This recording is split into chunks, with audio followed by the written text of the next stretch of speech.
You're listening to No Uncertain Terms, the official podcast of the Term Limits movement. I'm Nick Tomboulides, and this is Election Week 2022. Your sanctuary from partisan politics. We've got a preview of the general election. I'll be discussing some of the U.S. Senate races and state legislative races where pledge signers are making an impact. Remember, every time a U.S. term limits pledge signer gets elected, we move one step closer to our ultimate goal of passing term limits for members of Congress. This is going to be a big election, historic. You don't want to miss this one. All right, so wanted to give you a quick report on the status of U.S. term limits for the upcoming election. Currently, there are 102 U.S. term limits pledge signers elected to Congress and 881 pledge signers elected to state legislatures. Those folks in Congress, they've signed a pledge to sponsor a constitutional amendment directly, 3 House terms, 2 Senate terms, and no longer limit. Those state legislators have signed a pledge to support the term limits convention. You need 2/3 of states, 34 states, come together in a convention. They can bypass Congress, propose a term limits amendment for Congress on their own. Both numbers of pledge signers are going to increase substantially after the election Tuesday because candidates have been signing the pledge in droves. They've been signing the pledge at a record pace. Why is that important? Because term limiting Congress is nothing if it's not a numbers game. It's about maximizing pledge signers at the state and the federal level to get an amendment proposed. And I've said it before, we don't need a majority of politicians to sign the pledge. That would be great to have. We've had it before. We had it in West Virginia. But we don't need it. We just need a committed core of term limits warriors who are willing to stand on the front lines and fight for this and rally other people, other members of the legislature to their cause. Now, we've already seen it in places like Florida, Wisconsin, Missouri, Alabama. None of those states had a majority of their legislators sign the pledge, but all of them had a solid group who had signed, and that group was able to push and persevere, and it gave us political capital. It gave us the juice that we needed to pass the term limits convention in those states. So we're working on term limits convention. We're working on proposing the amendment at the federal level. No one's holding their breath for Congress, but members of Congress who support term limits are effectively celebrities. They are great spokespersons for the issue. If you have enough supporters at the federal level who've signed the pledge in prominent positions, you can potentially leverage that in the media and force Congress to have committee hearings again and force Congress to have a vote. So we'll start with the federal races, talk about that. Here are some of the ones on the watch list, my watch list, that are going to be most impactful from a term limits perspective. First, the U.S. Senate race in Arizona between Mark Kelly, the former astronaut, and Blake Masters, who I believe is a tech entrepreneur.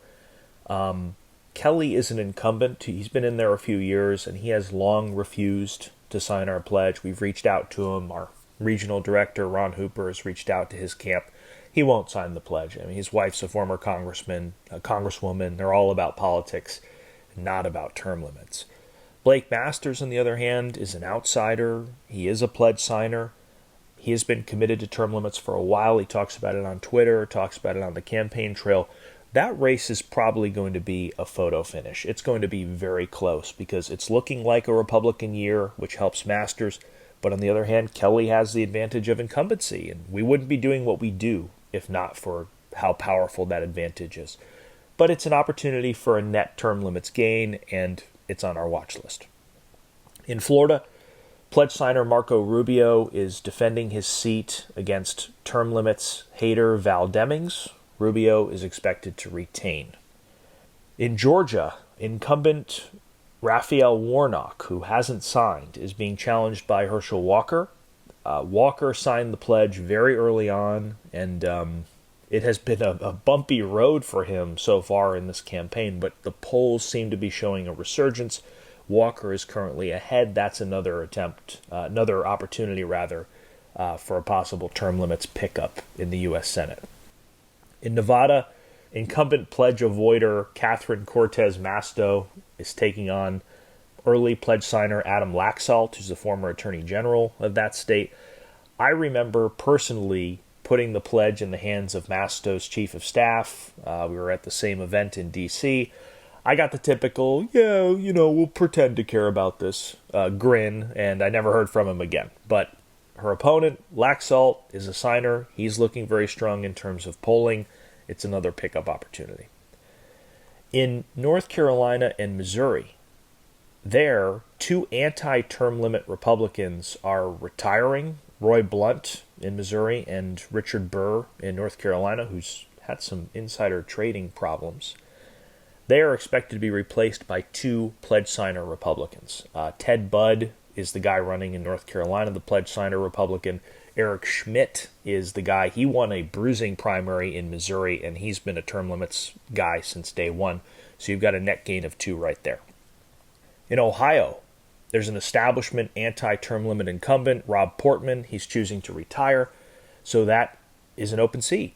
The GOP nominee, J.D. Vance, the author, has signed the pledge. His opponent, Tim Ryan, 20-year congressman, has not. He has refused. Ryan is unique because he's actually gone on record on multiple occasions to say he opposes term limits.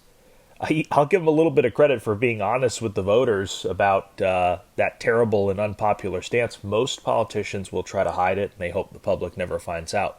But Tim Ryan is completely out there. Yeah, I oppose term limits. I oppose what 80% of the voters of Ohio want. I mean, is that a good strategy for trying to win a Senate seat?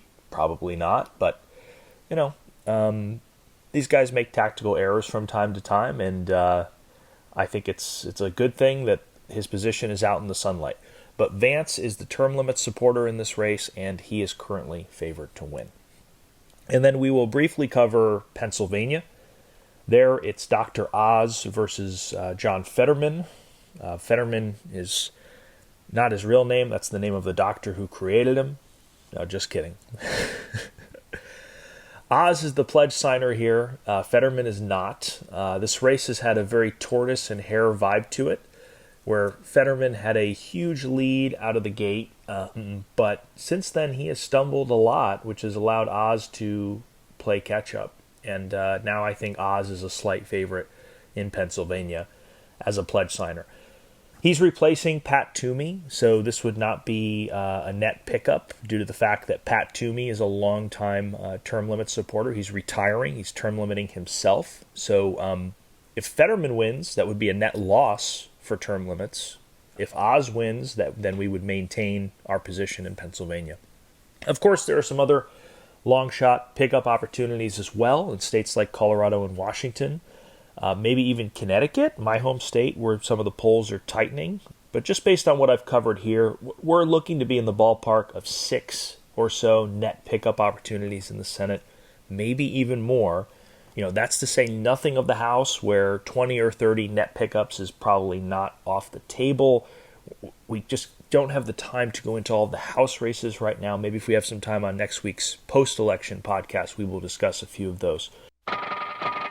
This is a public service announcement.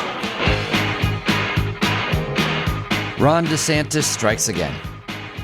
No Uncertain Terms is a nonpartisan podcast produced by a nonpartisan organization, U.S. Term Limits, on behalf of a nonpartisan issue, term limits. So it might seem a little off-putting to some that we run so many clips of Florida Governor Ron DeSantis on our show. We get it, but what can we do? Governor DeSantis is always talking about term limits. Plus, both as a U.S. representative and now as governor, he has taken concrete steps to enact or defend existing term limits at the federal, state, and now county level. So, here we go again. But you see what they're producing this slop up in Washington, you people like Nancy Pelosi, who, by the way, you want to talk about putting a tired donkey out to pasture, you can get that done very soon.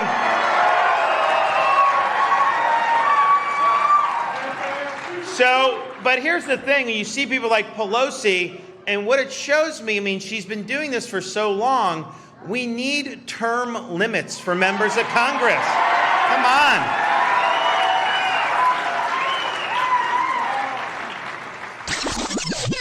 Well, we can't forget about the state legislatures. There are thousands of races Tuesday for state house and state senate. Many of them are across our target states, and these are not household names unless you happen to live in the state, but they are extremely important, and I'll give you a few examples of why that's the case. In Arizona, we keep coming back to it because it's become the term limits state of the West. It's ground zero. And there, we have passed the term limits convention through the state house multiple times, but we have yet to pass the Senate. And as recently as this year, we came within 2 votes of passing the Senate. It is absolutely imperative that we get to the magic number of 16 votes to pass the Arizona Senate. But the Senate is being shaken up this year, this election cycle, and we're involved as a group in voter education, issue advocacy activities there. That means we're sending mailers to citizens to inform them about where these candidates stand. And one race where we're doing that in particular might be the most important in the state.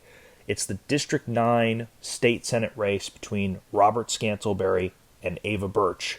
This race is a potential game changer. Scantlebury has signed the pledge to co-sponsor the term limits convention.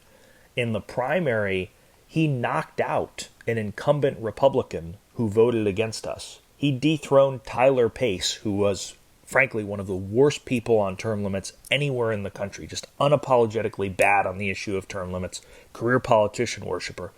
But now, Scantlebury, after beating Pace in the primary, has got a super competitive general election on his hands against an anti-term limits Democrat. So he's trying to run the gauntlet here.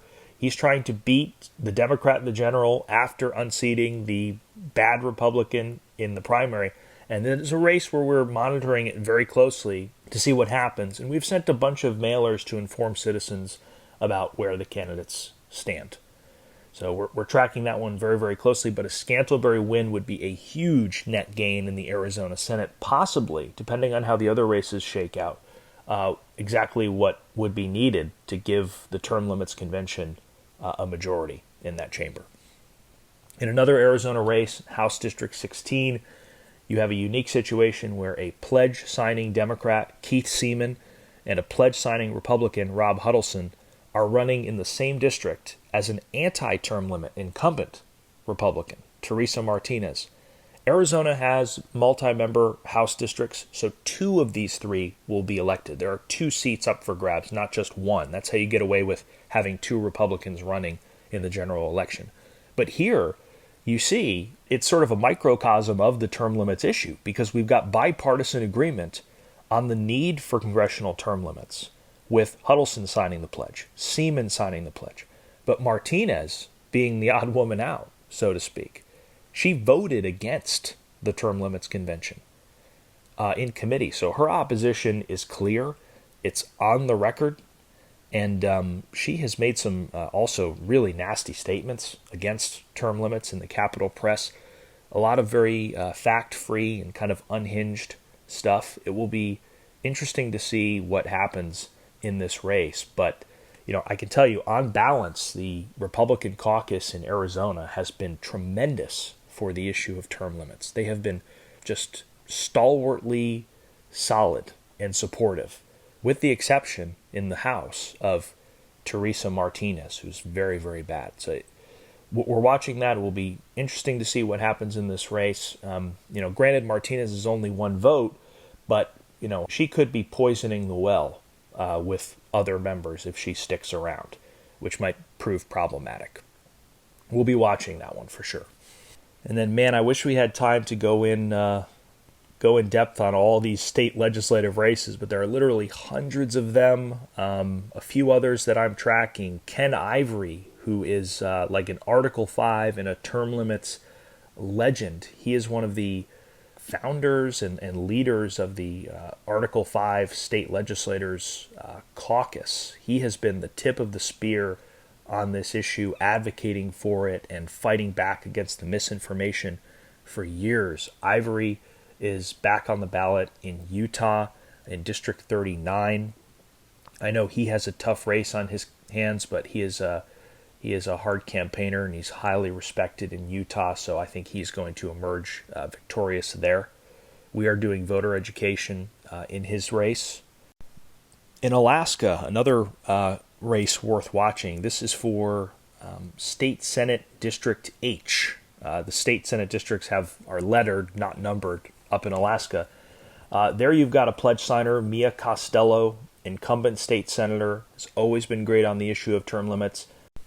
And she's being challenged by an anti-term limits Democrat, Matt Clayman, who previously opposed this resolution when it was in front of the House Judiciary Committee, where he had served for a long time and had more recently, I believe, served as the chairman. So that one is obviously on our radar. It could be a paradigm shift in Alaska if Costello vanquishes Clayman. Certainly would eliminate one of the biggest anti-term limit, anti-Article 5 convention cheerleaders out there. We will be watching closely and reporting the result of that, assuming Alaska gets their results in time, reporting that result to you next week. But Arizona and Alaska, these states are just the tip of the iceberg. We're also sending voter education mailers in North Carolina, Tennessee, Idaho, Indiana, Maine, Montana, Kansas, Utah, as I mentioned, Iowa. It's going to be a very big night for our issue on November 8th, and it's a credit to all the people on our team, all the volunteers of U.S. term limits who've done the work to pin down these candidates and get pledges. There's nothing more important in the term limits world than getting candidates to put pen to paper and make a commitment before they are elected to support this effort. Because once they're in office, once they're safely reelected, as we've learned, unfortunately, all bets are off. But we've got the best team ever here, and they have done a tremendous job going round robin and getting all of those pledges this election cycle. So we'll be back next week with an election report on how it went. Stay tuned. Thanks for joining us for another episode of No Uncertain Terms. The term limits convention bills are moving through the state legislatures. This could be a breakthrough year for the term limits movement. To check on the status of the term limits convention resolution in your state, go to termlimits.com/takeaction. There, you will see if it has been introduced and where it stands in the committee process on its way to the floor vote. If there's action to take, you'll see a Take Action button by your state. Click it. This will give you the opportunity to send a message to the most relevant legislators, urging them to support the legislation. They have to know you're watching. That's termlimits.com/takeaction. If your state has already passed the term limits convention resolution, or the bill's not been introduced in your state, you can still help. Please consider making a contribution to U.S. term limits. It is our aim to hit the reset button on the U.S. Congress, and you can help. Go to termlimits.com/donate. termlimits.com/donate. Thanks. We'll be back next week. Find us on most social media at US Term Limits. Like us on Facebook, Twitter, YouTube, LinkedIn, Instagram, and now TikTok.